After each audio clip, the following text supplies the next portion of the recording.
బాబోయ్ అప్పుడే summer start అయిపోయిందా, బయటికి రావాలంటేనే భయం అవుతుంది. ఎండలు మాత్రం సుర్రం అంటున్నాయి. మేము 11:30కి స్టార్ట్ అయిపోతేనే చూడండి ఎట్లా ఉన్నాయో ఎండలు. ఈసారి ఎండలు అంతే ఉన్నాయి, వర్షం అంతే ఉంది. ఇంకా సమ్మర్ స్టార్ట్ అయిపోతే అసలు బయట అడుగు కూడా పెట్టలేమేమో, ఇంట్లో కూడా కూర్చోలేము.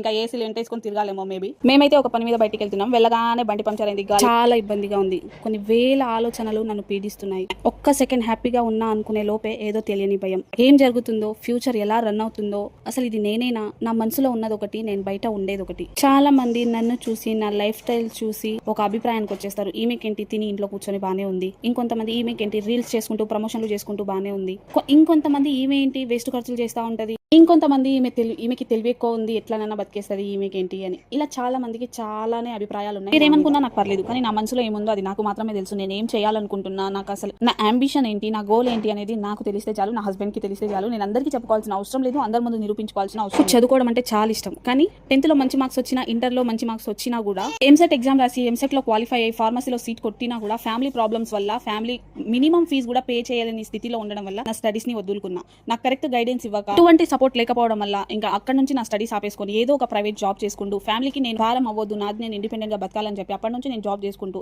ఒకరి దయ వల్ల నేను DMLT లో జాయిన్ అయ్యి అక్కడ ఎగ్జామ్ రాశాను. ఇంకా నాకు చదువుకోవడం అంటే చాలా ఇష్టం, కానీ చాలా గ్యాప్ వచ్చింది. నేను గుడ్ స్టూడెంట్, సూపర్ స్టూడెంట్ అని నేను చెప్పలేను, బట్ నేను యావరేజ్ స్టూడెంట్ అయినా నాకు చాలా ఇష్టం చదువుకోవడం అంటే. ఇంకా చాలా ఉన్నాయి చెప్పుకోవాలంటే, సర్లే ఏదైనా మన మంచిగా అనుకుంటూ సాగిపోతుంది నా జీవితం. ఇంకా మొత్తానికి అయితే మా సోను గానికి ఆధార్ కార్డ్ అయితే తీపించినాము ఆఫ్టర్ 3 years తర్వాత. వాడు పుట్టినప్పటి నుంచి ఇప్పుడు తీపించి. గవర్నమెంట్ వర్క్స్ అంటే చాలా లేట్ అవుతాయి, మనందరికీ తెలుసు. ఏంటో ఆధార్ కార్డ్ తొందరగా అయిపోయింది. నేనైతే అసలు ఎక్స్పెక్ట్ చేయలేదు 1 dayలోనే అయిపోతుందని చెప్పి. మేము ఒక పని కోసం అయితే స్టార్ట్ అయినాం, కానీ అక్కడికి వెళ్ళిన తర్వాత ఆ పని ఫ్లాప్ అయి ఇంకో పని అయితే సక్సెస్ అయిపోయింది. ఇదే లైఫ్ అంటే, ఒకటి పోయినా సరే ఇంకోటి ఏదో వస్తుంది ఇలా అనుకుంటూ ముందుకు సాగిపోవడమే. ఆ వర్క్ మొత్తం కంప్లీట్ చేసుకొని నేను మా సోను గారు అయితే మెట్రో ఎక్కేసి మా మామయ్య వాళ్ళ ఇంటికి అయితే వచ్చి, ఈమె మా మామయ్య కూతురు రూహి, వాళ్ళైతే ముంబై నుంచి హైదరాబాద్ కి షిఫ్ట్ అయ్యారు. సో ఇంకా వాళ్ళని కలవడానికి అయితే వచ్చేసినాం అనమాట. ఈమె మా అమ్మమ్మ హాయ్ చెప్తుంది, అందరికి హాయ్ చెప్పేయండి. ఇంకా వచ్చి రాగానే మా అత్తమ్మ అయితే నాకు బిర్యానీ పెట్టేసింది. నాకు జర్నీ చేసేటప్పుడు ఎక్కువగా తినాలనిపించదు, మీలో ఎంతమందికి ఇలా అనిపిస్తుందో కింద కామెంట్ చేయండి. ఇంకా తినేసి అయితే కాసేపు రెస్ట్ తీసుకొని నేనైతే రాధా కలెక్షన్, ఇన్స్టాగ్రామ్ లో చాలా ట్రెండ్ అవుతున్న రాధా కలెక్షన్ స్టోర్ కి అయితే వెళ్ళిపోయాను అనమాట ఒక శారీ తీసుకొని. కానీ నాకైతే మ్యాచింగ్ బ్లౌజ్ దొరకలేదు. సో నేనైతే చాలా డిసప్పాయింట్ అయిపోయినా, చాలా దూరం నుంచి ఎక్స్పెక్టేషన్స్ తో వచ్చిన అనమాట,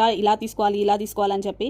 సో ఇంకా ఫైనల్ గా నాకైతే దొరకలేదు, కానీ మళ్ళీ రిటర్న్ అయితే వచ్చేసిన. స్టోర్ వీడియోస్ ఏం తీసుకోలేదు. రిటర్న్ వచ్చేసరికి ఈవినింగ్ అయిపోయింది. వేడిగా చాయ్ కర్రీ అయితే తిన్న తర్వాత మళ్ళీ కాసేపు ఆడుకొని ఇంకా నైట్ అయిపోయింది. డిన్నర్ చేసి అయితే ఇంట్లో నుంచి అయితే స్టార్ట్ అయిపోతున్నా మా ఇంటికి వెళ్ళడానికి. మా అత్త కూడా ఇంకా బెంగళూరు వెళ్తుంది ఆఫీస్ వర్క్ మీద. మా సోనుగాడు చూడండి ఆడుకొని మొత్తం కింద పడేస్తే మా అమ్మమ్మ మొత్తం లోపల పెడుతుంది అనమాట. నేను వెళ్ళినప్పటి నుంచి అదే ఆటలు పెట్టిందంట మా సోను. ఇంకా ఇక్కడ మా రూహి వాళ్ళ మమ్మీని మిస్ అవుతుంది. ఇంకా కిస్సులు హగ్గులు ఇచ్చుకుంటే అయితే ఎమోషనల్ అవుతున్నారు ఇద్దరు. కొంచెం ఇంకా 2 days వదిలేసి వెళ్తుంది కాబట్టి కొంచెం ఎమోషనల్ అయింది రూహి. వీడియో నచ్చితే లైక్, షేర్, సబ్స్క్రైబ్, కామెంట్.